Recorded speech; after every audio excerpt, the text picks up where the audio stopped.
प्रांजल का कुछ पता नहीं चला चाचू। आप भी चले गए। आप भी नहीं ढूंढ पा रहे उसको। मुझे प्रांजल चाहिए, मिल जाएगा। मुझे प्रांजल चाहिए, वरना वरना क्या, वरना मैं जीवित नहीं रहूंगी। वह फपक पड़ी। ये कैसी बातें कर रही हो। वह चलता आया और उसके पास आकर बैठ गया। प्यार से उसके सिर पर सहलाया। सुंदर सा मुखड़ा कुम्हला गया है, आंखें सूजी हुई, कमजोर भी लग रही थी। उसने उसे समझाना चाहा, पर वह तो अपनी जीत छोड़ने को तैयार नहीं हो रही थी।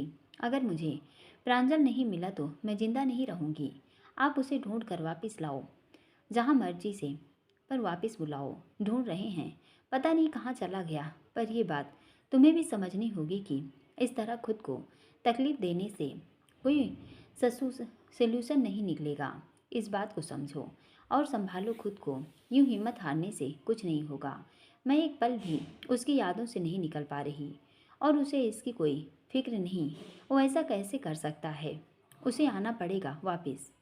अब ये ज़्यादा हो रहा है। क्या तुम्हारी जिद?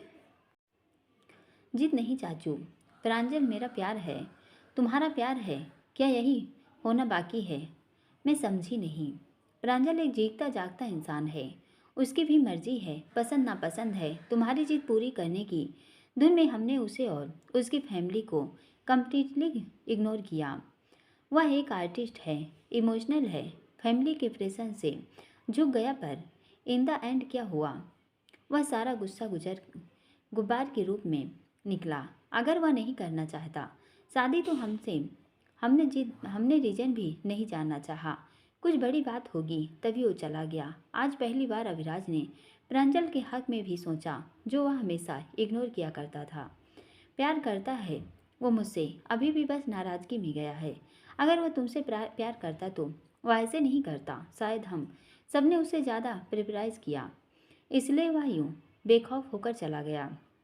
आप तो पावरफुल हैं, उसे वापस बुलाइए। इतना आसान होता तो क्या मैं ये कर चुका होता। वो ऐन बारात से पहले चला गया, ये जानने के बावजूद कि मैं उसे बर्बाद कर दूंगा। मुंबई में उसका टिकना हराम कर दूंगा। फिर भी सब पर लात मार कर चला गया, और गया भी कब? जब सब तैयारियां हो गई। लास्ट मोमेंट पर कोई यूं ही इतना बड़ा फैसला नहीं लेता। कहना क्या चाहते हैं आप? यही कि प्रांजल को ढूंढने का प्रयास जैसा चल रहा है चलेगा, और वह वापस भी आएगा। पर उसके बाद यदि उसकी सहमति हुई तभी तुम्हारी उससे शादी होगी। न हुई तो? अगर वो नहीं चाहता तो नहीं होगी। ये क्या कह रहे हैं? अब मैं उसे और मजबूर नहीं करूँगा। पहले ही बहुत कुछ किया है उसके साथ जो सही नहीं था। कहना क्या चाहते हैं? यही कि प्रांजल कोई खिलौना नहीं जो तुम्हारी जिद पर उसे ला कर दे दूँ। उसने सुर ऊंचा किया। ये आप क्या कह रहे हो? वंशिका उसे हैरानी से देख रही थी। हाँ, मैं कह रहा हूँ। आप मेरे वो चाचू जो जो कहते थे कि जो मैं मांगू वो मुझे देंगे, आज इनकार कर रहे हैं। वंशिका के जेहन में कई सवाल थे। शायद मेरी गलती थी कि मैंने तुम्हारी हर जिद पूरी करने की ठानी, ताकि तुम खुद को अकेला न महसूस करो। अपनी जिद को सही साबित करने में मैं ये भूल गया कि तुम्हें ये भी सिखाना है कि प्यार और रिश्ते स्वाभाविक व सहज तरीके से बनाए जाते हैं, ज़बरदस्ती हासिल नहीं किए जाते। और ना हर चीज़ पैसों से खरीदी जा सकती है। जब आज तक नहीं सिखाई तो अब क्यों सिखा रहे हैं? अब मुझे अपनी गलती का अफसोस हो रहा है कि हम बड़ों की गलतियों ने शायद बच्चों का जीवन खराब कर दिया। उसकी नज़रें अभिलाष पर टिकी थी, जिसके पास भी कोई जवाब न था। अब गलती के एहसास होने की वजह क्या है जो मेरे चाचू ऐसी बातें करने लगे? जो सही है वही कह रहा हूँ। चाचू, आप ऐसे नहीं कह सकते। मुझे प्रांजल चाहिए, और चाहिए।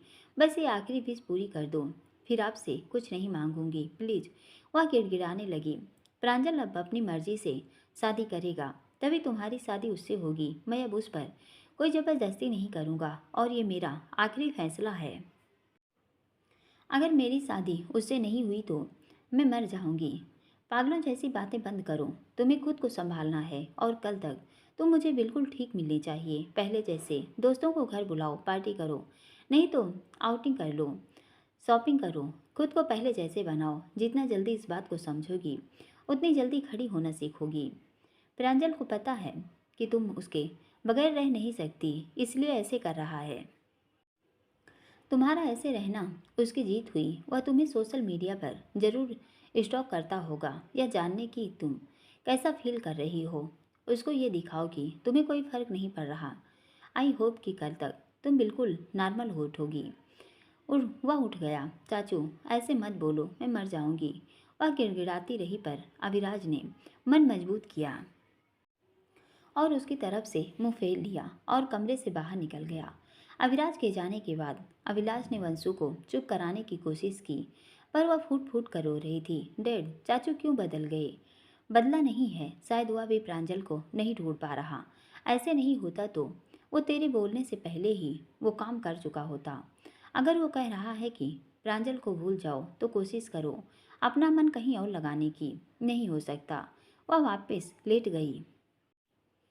अविराज भी कमरे से बाहर निकला तो माँ भी चलती उसके पास आ गई, पर वह बिना बात किए सीढ़ियाँ चढ़ता अपने कमरे में चला गया। आज पहली बार होगा जब उसने वंशिका के आंसुओं को इस तरह अनदेखा कर उसे डांटा। आज तक कभी नहीं किया। आज भूमि की हरकत देख उसे रियलाइज हुआ कि अपनी जीत के में उन्होंने उन दो बच्चों को क्या से क्या बना दिया। दोनों दूसरे की आज़ादी छीनकर अपना फैसला थोपना चाहते हैं, क्योंकि वे ऐसे चाहते हैं। खुद वह व्यक्तिगत स्वतंत्रता का पक्षधर है और वंशिका जबरदस्ती प्रांजल से शादी कर उसकी स्वतंत्रता छीनना चाहती, और उसने भी उसकी हर जिद के में बराबर का साथ दिया। तो भूमि कहाना को अपने मन मुताबिक रूल करना सिखा चाहता है। यह सब हिमानी और वंशी की वजह से हुआ। खुद को बहुत बेबस सा महसूस कर रहा था, जैसे वह अपने ही बनाए नियमों वसूलों और अपने द्वारा चुने लाइफ स्टाइल के भंवर में फंस गया है, जिससे चाह कर भी बाहर नहीं निकल पा रहा। सबसे बड़ी चुनौती आहाना को भूमि के चंगुल से निकालना है, न बल्कि निकालना, उसे दूर भी रखना है। पर इसके लिए हिमानी के घर जाना पड़ेगा। तो कैसे जाए समझ नहीं पा रहा। आज पहली बार न बल्कि वंशिका को उसकी जीतों की दी साह पर गुस्सा आ रहा था। अपने ही बनाए नियमों पर भी कोफ्त हो रही थी। धम्म से सोफे पर पसर गया। कुछ समझ नहीं पा रहा था, क्या करे क्या नहीं। थोड़ी देर बाद दरवाजे पर दस्तक हुई तो चौंक उठा। माँ थी। क्या हुआ? अभी तो ठीक तो है ना? वे कमरे में आ गई थी। उन्हें देख खिसक कर सीधा बैठ गया। बोल, क्या हुआ? नथिंग। एक गहरी ठंडी सांस ली। माँ, उसके चेहरे के भाव कैसे न पढ़ लेती कि वह परेशान है, वंशिका की वजह से परेशान है। पूछने पर भी वह चुप रहा। अगर उसकी वजह से परेशान है तो जाहिर सी बात है हम सब उसके लिए परेशान हैं, पर अगर कोई और बात है तो बेझिझक बता। वंशिका की वजह से भी परेशान हूँ। शायद हमारी परवरिश में ही कमी रह गई। हमने उसको हिमानी से दूर रखने की जिद में जिद्दी बना दिया। हाँ मानती हूँ, वंशु थोड़ी जिद्दी हो गई है, पर प्रांजल उसका प्यार है। इन शादी के समय उसका चला जाना उसे दुखी कर रहा है। प्यार है, पर एक तरफा प्यार। प्रांजल उसे प्यार नहीं करता, न वह उसे शादी करना चाहता। किसने कहा? प्रांजल ने। उसकी संकेत नजरें उस पर टिकी थी। बताता कहाँ से? हमने उसे कभी बताने का मौका ही कब दिया? उसका ऐन शादी वाले दिन घर से चला जाना बताता है कि वह कितना परेशान रहा होगा, जिसकी हम सब ने यहाँ तक वर्धमान अंकल व आंटी ने भी अनदेखी की। उसको इग्नोर किया और न यह जानने में दिलचस्पी दिखाई कि आखिर वह चाहता क्या है। मैं भी खुद को सही साबित करने, अपने अहम को संतुष्ट करने बचपन से वंशिका की हर जीत पूरी करता गया। नतीजा उसके मन में धारणा बैठ गई कि मेरे घरवाले मुझे दुनिया की हर चीज़ दिला देंगे। उसका ये साहस हमारी वजह से बढ़ा कि उसने हमसे एक जीता जागता इंसान मांगा, और हमने भी जमीन आसमान एक कर दिया उसे वो देने के लिए। यहाँ तक कि प्रांजल को इमोशनली ब्लैकमेल तक कर डाला। सुन में वेदना व पछतावा था। मानती हूँ कुछ गलत था, पर उसके माता पिता की यही मर्जी थी तो क्या हुआ?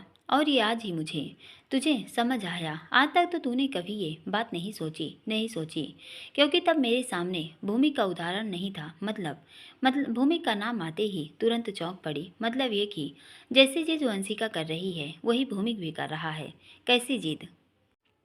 वह हेना को जबरदस्ती अपने साथ अपने घर ले गया है क्या? उसका मुंह आश्चर्य से खुल गया था। हाँ, पर क्यों? वो तो शूटिंग के लिए केरला गया था और तू भी वहीं गया था, पर समझ नहीं आ रहा उसने ऐसे क्यों किया। उसको किसी क्यों की आवश्यकता नहीं है, बस वह अपनी जिद पूरी करवाना जानता है। इसके लिए कुछ भी करना पड़े करता है। भैया का ख्याल ना आता तो डूबने देता उसको समुद्र की तलहटी में, या छोड़ देता उसे बेहोशी की हालत में आइलैंड पर मछलियों का शिकारी बनने। पर आप भैया मुझे दोषी ठहराते। ये क्या कह रहा है? भूमिक समुद्र की तल हटी में पर कैसे मुंह खुला था। हाँ, मॉम एना और वो दोनों आइलैंड पर फंस गए थे। तूने पहले क्यों नहीं बताया? सब अचानक से हो गया। मैंने बताया था कि बिजनेस मीटिंग से लिए जा रहा हूँ। हाँ, मैंने आपको नहीं बताया था कि एना और भूमिक दोनों के फ़ोन में कॉल नहीं लग रही थी। मैं कोची गया, वहाँ भी उसका कोई पता नहीं चला। दोनों गुम हो गए थे। कैसे, कहाँ, कब, कहाँ?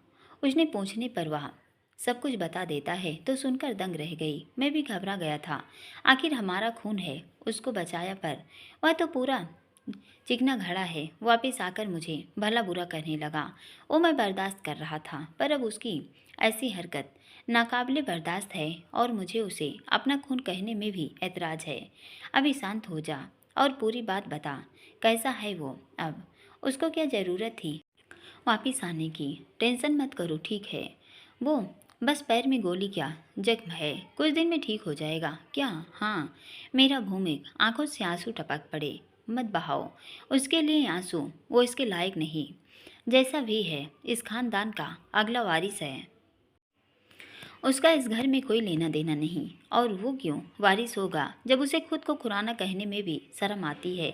वह उस हुमानी के साथ खुश है और मैं क्या कभी शादी नहीं करूँगा इस नाम से? आपके मन में जो सॉफ्ट कॉर्नर है उसके लिए उसको निकाल दो। क्या? क्या कहा?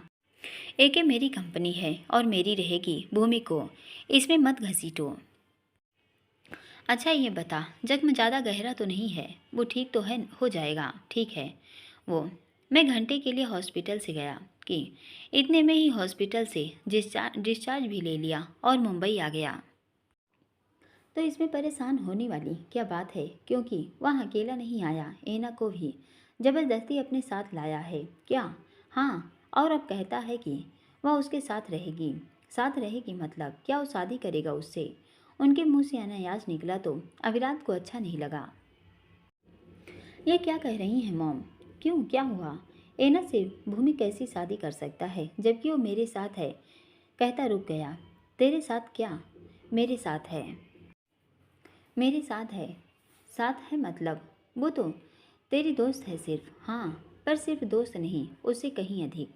आज उसकी जुबां साथ नहीं दे रही थी कि माँ ने पकड़ लिया। तेरी दोस्त है तो क्या हुआ? क्या वो भूमि की दोस्त नहीं हो सकती जबकि वो उसकी फिल्म में हीरोइन भी है? साथ काम करते हैं, प्यार में पड़ गए हों। माँ ने उसके जख्म पर नमक छिड़का। तू तो कभी शादी नहीं करेगा। क्या वो भी न करे शादी? तेरे जैसे नहीं बैठा रहेगा बिना विवाह किए। ये क्या कह रही हैं? अभी तो खुद डिसाइड कर, फिर कुछ कहना। मैं डिसाइड कर चुका हूँ, एना वहाँ नहीं रहेगी और आप और भैया जाएंगे और उसे वापस ले आएंगे, क्योंकि मैं वहाँ नहीं जा सकता, वरना अब तक उसको उसकी गुस्ताखी के लिए सबक सिखा चुका होता। मेरे कहने से वो मुझे ग्रैंड मॉम और अपने बाप को डैड नहीं बुलाता तो क्या एना को आने देगा? उन्होंने संदेह जताया। आप वहाँ रिश्ते बनाने नहीं जा रही, बल्कि उसने एना को ज़बरदस्ती घर में कैद कर लिया है। उसे वहाँ से लाएंगी और अगर आप नहीं गई तो फिर मैं वहाँ पुलिस भेजूँगा या उसे खुद लाऊँगा। पर फिर मैं भूमि को दुश्मन की तरह ही ट्रीट करूँगा और उसको पता है कि मैं दुश्मन पर बिल्कुल रहम नहीं दिखाता। कहता यह तिलमिला उठा था, पर माँ अच्छे से उसकी बेचैनी को महसूस कर रही थी। एक शर्त पर लेने जाएंगे। शर्त? कैसी शर्त? कि तुझे उससे शादी करनी पड़ेगी। ये कैसी शर्त है? यही शर्त है। अगर मंजूर है तो हम दोनों चले जाते हैं भूमि को देखने। तो जाऊंगी, पर आखिर एना को किस हक से वहाँ से लाएंगे? बोल, मंजूर है? अगर मैं उसे ये कहूँ कि तुम दोनों जल्दी शादी करने वाले हो, बोलो। माँ की नज़रें उसके चेहरे पर जमी हुई थी। यही शर्त है। अगर मंजूर है तो हम दोनों चले जाते हैं भूमि को देखने। तो जाऊंगी, पर आखिर एना को किस हक से उसे वहाँ से लाएंगे? बोल, मंजूर है? अगर मैं उसे कहूँ कि तुम दोनों जल्दी ही शादी करने वाले हो, बोलो। माँ की नज़रें उसके चेहरे पर जमी हुई थी। शादी नहीं, पर क्या? फ़िलहाल एंगेजमेंट कर लेते हैं क्या? हाँ, शादी बाद में, जब एना की फिल्म रिलीज हो जाएगी उसके बाद। वह धीमी आवाज़ में बोला। माँ को कानों पर यकीन नहीं हो रहा था कि जो सुन रही हैं क्या वो सच में है। सच? हाँ, मेरा अभी तू सगाई करेगा? आंखों में खुशी के आंसू थे।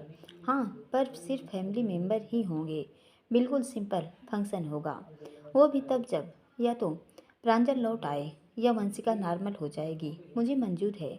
आप कल सुबह हिमानी वारवंशी के घर जाएंगी और यही कहकर उसे वापस लाएंगी और अबेना हमारे साथ ही रहेगी। ठीक है, पर तू भी हमारे साथ चलता तो अच्छा रहता। मैं उसकी दहलीज नहीं लांघना चाहता, वरना। ठीक है, चली जाऊंगी और पूरी कोशिश करूंगी उसे वापस लाने की। और न कर पाई तो तुझे हक है जैसे मर्जी मेरी बहू को वहाँ से वापस लाना। हम कुछ नहीं कहेंगे। मैं विलास को भी समझा दूंगी कि इस मामले से वह दूर रहे। ठीक है, अभी आज वर्षों बाद तूने इतनी बड़ी खुशी दी है। मैं बता नहीं सकती कि मैं कितनी खुश हूँ। मुझे लगने लगा था कि तू कभी शादी के लिए तैयार नहीं होगा। मैं भी अभिलाष को यह खबर सुना कर आती हूँ। वह जल्दी से कमरे से नीचे आ गई। अभिलाष के पास जाने के बजाय घर के बने मंदिर में आ गई हैं। महादेव, आज आपने मेरी सुन ली आपने मेरी। आज अभी ने सगाई के लिए हामी भर दी। जो इस नाम से चिढ़ जाता था, कल को शादी भी कर लेगा, मुझे पूरा यकीन है। प्रभु उसे सद्बुद्धि दो। तो सभी 12 ज्योतिर्लिंग के दर्शन करके आऊँगी।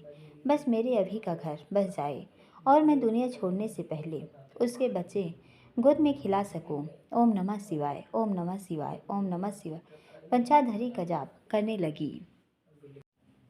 उधर हिमानी जी के बंगले पर हिमानी जी परेशान हैं भूमि की हरकतों से, जो फिर से पहले जैसे हो गई है। वह अभी पूरी तरह ठीक नहीं है, जिससे कोई सख्त फैसला भी नहीं कर पा रही।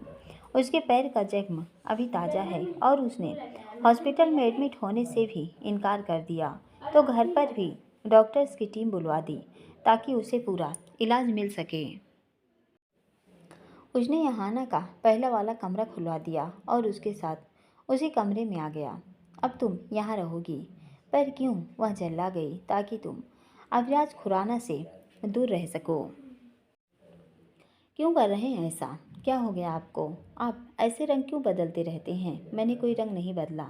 जब से आइलैंड से लौटे मैं आपके बारे में अपना नज़रिया बदलने मजबूर हुई थी, क्योंकि वहाँ मुझे वो भूमिक दिखे जो मैंने पहले कभी नहीं देखे थे। जो कैरिंग हैं, जुझारू हैं, समझदार हैं, किसी की जान बचाने अपनी जान दांव पर लगा सकते हैं। अगर मैं आपका वो रूप न देखती तो शायद अब तक यहाँ से जा चुकी होती। आप मुझे नहीं रोक सकते। मैं ऐना हूँ, सुपर मॉडल ऐना, जिसकी अपनी पहचान है। आप पूरी तरह ठीक हो जाओ, इसलिए आपके साथ आ गई। जो भी आपकी हालत है मेरी वजह से। आपको दुखी नहीं करना चाहती, पर आप उसका गलत फ़ायदा उठा रहे हैं। आहाना ने उसके साथ आने की असल वजह बताई तो चेहरे पर सौम्यता आ गई। मैं वैसे ही हूँ जैसा आयरलैंड पर था, वैसे ही रहूँगा, बशर्ते कि अवराज खुराना या कोई और तुम्हारे आसपास न हो। आपको उनसे क्या दिक्कत है? ऐसे क्यों कर रहे हैं? आंखों से आंसू टपक पड़े। वह बेड में बैठ गई तो हमें बैठ गया। तुम रो क्यों रही हो? और क्या करूं? तुम डरो मत, मैं तुम्हारे साथ कुछ भी गलत व्यवहार नहीं करूँगा। क्या मैंने आइलैंड पर कुछ गलत किया? नहीं ना। तुम बिल्कुल वैसे ही रहो जैसे अपने घर में थी। अकेले बाहर नहीं जाओगी। जब मैं ठीक हो जाऊँगा, शूटिंग भी तभी शुरू होगी, हम साथ जाएंगे। तुम्हें अभी ये सब बुरा लग रहा है, पर यह तुम्हारी भलाई के लिए है। वह उसे समझाते हुए बोला। इसमें मेरी क्या भलाई? अविराज खुराना जैसे लोग लड़कियों को सिर्फ खिलौना समझते हैं, प्यार नहीं समझते। अविराज खुराना तो साफ कहता है वह प्यार में विश्वास नहीं करता। क्या तुम ऐसे आदमी के साथ रहना चाहोगी जो प्यार की फीलिंग को नकारता हो? जब एक लड़का प्यार में पड़ता है तो वो चाहता कोई उसके प्यार को न देखे, उसे न छुए, उसके साथ कुछ गलत ना करे। वह उसे प्रोटेक्ट करना चाहता है। हर नज़र से पर लड़कियां इस बात को नहीं समझती। वो भी नहीं समझती कि किसी के महंगे गिफ्ट से प्यार नहीं, बल्कि प्यार को छुप छुप के दूर से बिना पता लगे आदमी पसंद को निहारने में है, छुए बिना आंखों से ही जताने में प्यार है, पर वो भी तुम्हारी तरह नहीं समझती और फंस गई उस बत्रा के साथ जो उसे अपने घर में पड़े महंगे सामान से अधिक कुछ नहीं समझता। ये क्या कह रहे हैं? हाँ, सच कह रहा हूँ। वो बहुत खूबसूरत थी कि लड़के भंवरे से उसके पीछे मंडराने लगते और मैं उसे बचाने में ही लगा रहता। जो उसे प्रपोज करता, उसकी टांग तोड़ देता, जो उसको स्टॉक करता, उसका पीछा करता, वो अगले दिन शहर में ना मिलता। मैं जो करता उसे बचाने के लिए करता और वो मेरे इस प्यार को समझने के मुझे अपना दुश्मन समझने लगी। उसे लगने लगा मैं सनकी हूँ, उसे रूल कर रहा हूँ, पर नहीं, मैं बस उसे गलत करने से रोकता था। और एक दिन कर ली उस बत्रा से शादी, जो उसे अकेला छोड़ महीनों बाहर रहता है। कभी मिलती है तो चेहरे पर झूठी हंसी लेकर जताती है कि वह बहुत खुश है। सोशल मीडिया पर अपनी झूठी शान बघाने फ़ोटो शेयर करती है, पर मैं पकड़ लेता हूँ उसके पीछे की दर्द को, और इस दर्द को कि बत्रा कभी उसे पत्नी का मान नहीं देता। वो उसके लिए एक टारगेट थी, एक्साइटमेंट थी, जब तक मिली नहीं थी। एक बार मिल गई तो एक्साइटमेंट ख़त्म। क्या आप उससे अब भी प्यार करते हैं? आहाना की नज़रें भूमि पर टिकी थी। वो जवाब देने के बजाय चुप था। बोलिए, चुप क्यों हैं? नहीं, वह मेरा असफल प्रेम था। उसकी आवाज़ में दृढ़ता नहीं थी, पर अधूरे अधूरे प्रेम की कसक चेहरे पर उमड़ आई। भला प्रेम को कभी सफल असफल की कसौटी पर तोला जा सकता है? शादियाँ सफल असफल मानी जाती हैं क्योंकि ये समझौते, जिम्मेदारी और वादों की बुनियाद पर टिकी होती हैं, परंतु प्रेम नहीं। प्रेम तो मन में उत्पन्न होने वाला निश्चल व पवित्र भाव है, जो किसी की दूर या पास होने, मिलने या बिछड़ने से कम नहीं होता। जिसे एक बार प्रेम हो जाए, कोशिश करने पर भी नफरत में नहीं बदल सकता। अधूरा ही सही, छूटा ही सही, उसकी कसक दिल में हमेशा बनकर जीवित रहती है। उसके चेहरे के भाव जुबान का साथ नहीं दे रहे थे। झूठ, ऐसा होता तो आप उसकी इतनी खबर नहीं रखते, ना आपको इतनी तकलीफ हो रही होती। आहाना की नज़रें उसके चेहरे पर टिकी थी। खबर रखता था क्योंकि मैं उसे प्यार करता था, दिल की गहराई से। उसकी मुझे ठुकराने व चुपचाप शादी करने के वजूद भी मैंने कोशिश की उससे मिलने की, उसकी गलती सुधारने की, पर वह तो मानने को तैयार नहीं थी कि उसने गलती की है, नया मानने को कि वह दुखी है। उसे मैं ही गलत नज़र आ रहा था, ठीक उसी तरह जैसे तुम्हें लगता हूँ, सनकी, पागल और न जाने क्या क्या। पर इस सनक के पीछे की वजह जो प्यार था, उसे समझने से उसने इनकार कर दिया, ठुकरा दिया। मेरा प्यार यह कहकर कि मैं मैं कभी उसके हस्बैंड की बराबरी नहीं कर सकता। मुझ में बचपना है, मेच्योरिटी नहीं है, समझदारी नहीं। खुद उसने कॉलेज ख़त्म होने से पहले शादी कर ली, अपने से बड़ी उम्र के आदमी के साथ। उसका रुतबा और दौलत देखकर वो कहाँ की समझदारी थी। मेरे साथ रिलेशनशिप में होने के बावजूद मुझे धोखे में रख कर शादी कर ली। वो बचपना नहीं था, अपना दुख छिपाने शो ऑफ करती है। वो बेवकूफ़ी नहीं है, पर अपना बचपना सबको समझदारी लगता है, अपना प्यार सच्चा लगता है, और दूसरों की बेवकूफ़ी पागलपन और सनक। गलती वो कभी अपनी होती नहीं, हमेशा दूसरे की होती है। उसने एक सांस में सब बोल डाला कि आवाज़ भारी सी हो रही थी, कि यहाँ न देख रही थी भूमि का एक और रूप जो अपने अधूरे प्यार की कसक में दिल में छिपाए बैठा था। उसका तरीका औरों के नज़रिए से गलत हो सकता है, पर उसकी अपनी नज़र में तो वो ही सही है। आपका प्यार सच्चा था, दोहराया नहीं। आपकी नीयत भी गलत नहीं थी, पर आपका बिहेव कभी कभी वाकई में असहनीय हो जाता है तुम्हारी नज़र से।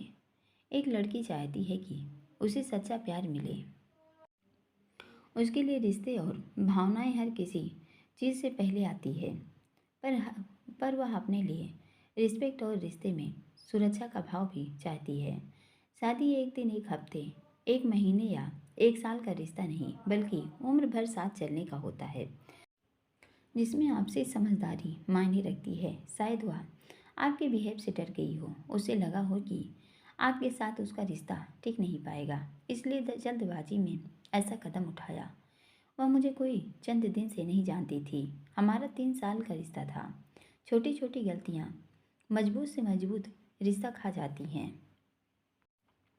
हाँ, हुई होगी मुझसे गलतियाँ, मैं एक्सेप्ट करता हूँ, पर इसका मतलब ये तो नहीं था कि बिना मुझे वार्न किए शादी कर ले। वह मुझसे बात कर सकती थी, क्या पता मैं बदलने की कोशिश करता, पर उसने नहीं किया।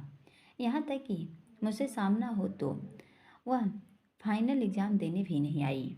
मैं टूटा हुआ था, फ्रस्ट्रेट था। हॉस्पिटल से वापस आया, तुम यहाँ पहले मौजूद थी और फिर मुझे लगा कि तुम भी वैसी ही होगी। पहले अपनी खूबसूरती के जाल में फंसाओगी और फिर अपना मतलब निकालोगी। मैं तुम्हें घर में बर्दाश्त नहीं कर पा रहा था, पर धीरे धीरे तुम अर्चित के साथ घुलने मिलने लगी तो मुझे लगने लगा कि तुम अर्चित के साथ भी वही करोगी जो मेरे साथ हुआ। मैंने तुम्हें उससे दूर करने की कोशिश की और कामयाब भी रहा। और फिर रेहान आया और वह तुम्हारे पीछे पड़ गया। मुझे वैसे ही महसूस होने लगा जैसे कॉलेज में होता था। मैं किसी को भी तुम्हारे आसपास बर्दाश्त नहीं कर पाता। मन करता है उसे मार दूं। मैं चाहता था मैं इस बेचैनी से निकलूं। तो मुझे हर समय इरिसा की याद दिलाती। घर में रहती तो मुझे बेचैनी होने लगती, इसलिए चाहता था तुम चली जाओ। दिल की बात आज जुबान पर आ गई कि क्यों वह चाहता था कि वह घर छोड़ दे। सुनकर हाना हैरान थी। ये क्या कह रहे हैं? हाँ, ये सच है, पर ये ठीक नहीं है। क्या ठीक नहीं है? आपकी सोच। क्यों? मैं इरीशा नहीं हूँ। हाँ, तुम इरीशा नहीं हो, तुम अलग हो, उससे बिल्कुल अलग। धीरे धीरे मुझे समझ आने लगा। उसमें दौलत और रूप का घमंड है, पर तुम सिंपल हो, केयरिंग हो। उसने उसका हाथ थाम लिया और उसकी आंखों में देखने लगा। ये क्या कर रहे हैं? उसने हैरानी को हलक के अंदर गटका। डर भी लग रहा था कहीं कोई ऐसी बात न करे जिसका उसके पास कोई जवाब न हो। उसके मन में उमड़ते जज्बात उसकी आंखों में साफ देख पा रही थी। तुम इस घर में ही रहो हमेशा के लिए, प्यार से बोला। नहीं। क्यों? मेरा अपना घर है, क्या तुम इसे अपना नहीं मान सकती? नहीं, जो मैंने तुम्हारे साथ आज तक किया, मुझे उन सब बातों के लिए माफ़ नहीं करोगी। भूमि जी, क्या हो गया है आपको? ये जानते हुए भी कि खुराना साहब वह अपना हाथ छुड़ा लेती है। उसे अपने रिश्ते का सच बताना चाहती थी, पर उसने चुप करा दिया। उसका नाम लेना ज़रूरी है क्या? वो मेरे लिए खास हैं। आप इससे अनजान नहीं। वो किसी के लिए खास नहीं हो सकता। किसी के लिए नहीं, पर मेरे लिए हैं। तुम एक दिन पछताओगी। जरूरी तो नहीं कि ऐसा ही होगा। मत धंसो उस दलदल में। क्यों जाना चाहती हो उस राह जिसकी कोई मंजिल नहीं? अभी भी समय है। इरिसा जैसे गलती मत करो। वह उसे कन्विंस करने की हर हर मुमकिन कोशिश कर रहा था। आप उनके बारे में गलत सोचते हैं। इस मामले में तुम गलत हो। इस बेमंजिल राह पर इतना आगे मत बढ़ना कि पीछे देखने पर मात्र अंधेरा नजर आए और तुम उन अंधेरों में खोकर रह जाओ, जो मैं बिल्कुल नहीं चाहता। मुझे भी तकलीफ होगी। उसने उसे चेताया। ऐसा नहीं होगा। वह अपनी बात पर अडिग थी। भूमि की हर बात नकारती। तुम यहीं रहोगी। आवाज़ कठोर हो गया। आंखों के भाव भी बदल गए।